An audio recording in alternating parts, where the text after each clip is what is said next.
were not actually that bad. Okay, Fernando? What I think we should do is tune him in. I don't think he was ready for that.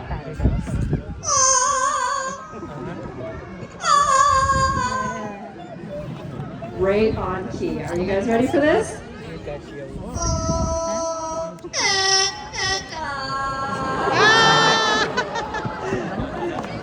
All right, a bit of our national anthem there.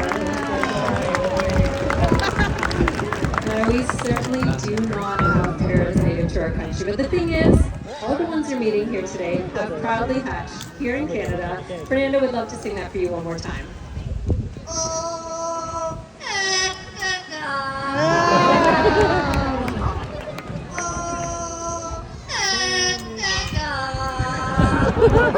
Having some fun with it, but he's done a great job on here. So give it up for Fernando.